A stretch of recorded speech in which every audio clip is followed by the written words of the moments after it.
Hi everybody, welcome back to my channel. It's been a little bit since I posted on here, but I just wanted to come on here and talk about something that I've been reading over and the Lord has been teaching me, and that is about rest and the Sabbath. And so I want to read this quote by Priscilla Shirer, and it says, "Quiet time is an investment for the diligent." Quiet time is an investment for the diligent.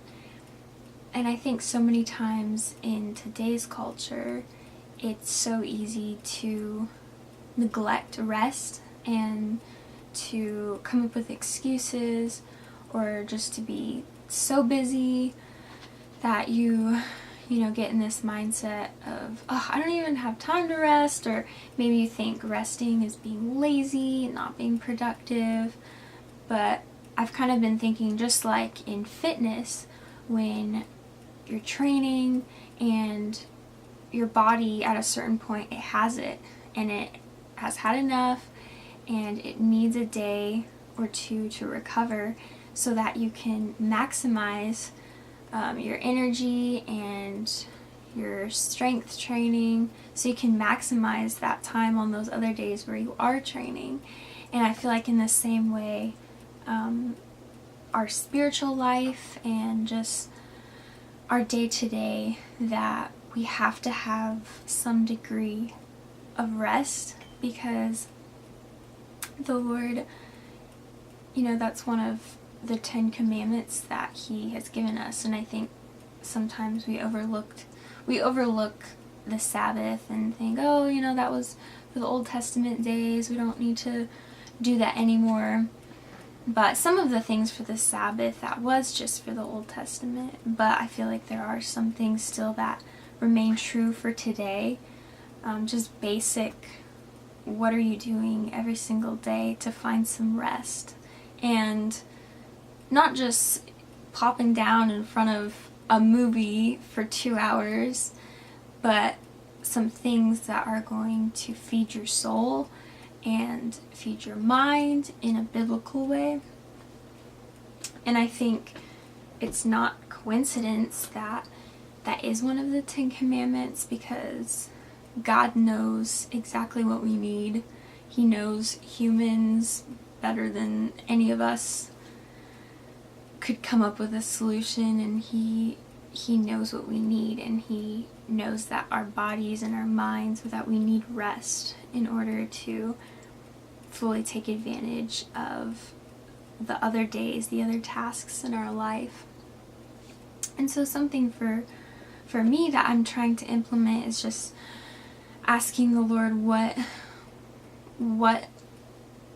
do you want rest to look like in my life? Lord, guide me in what rest needs to look like today and tomorrow and for this week and for this month and for this year, because it's going to look a little bit different for everybody, I feel like, because we all recharge differently.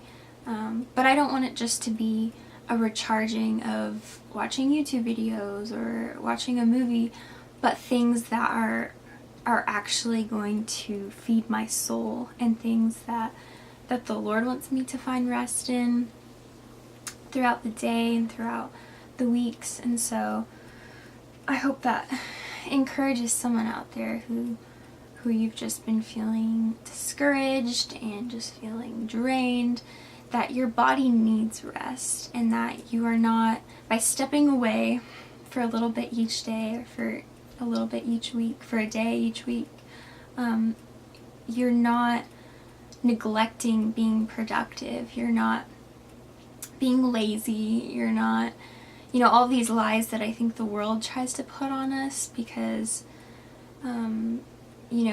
finding rest and having quiet time in the world's eyes, that might be counterproductive. But it's not just a suggestion from Jesus, that's a command from Him, that you are to honor the Sabbath day.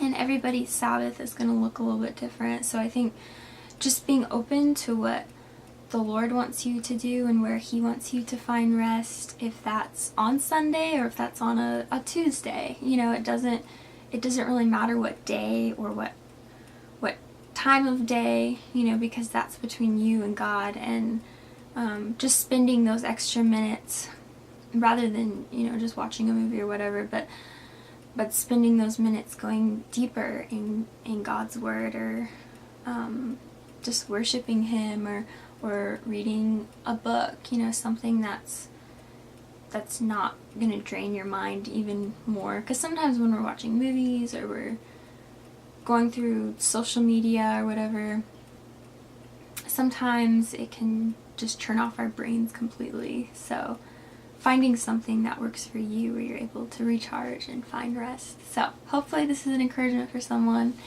and you can start to implement it this summer and going into the fall, and hopefully start to see a change in just how much you get done in the days where it's not your Sabbath. So I hope you guys have a great day, and I'll see you next time. Keeping you.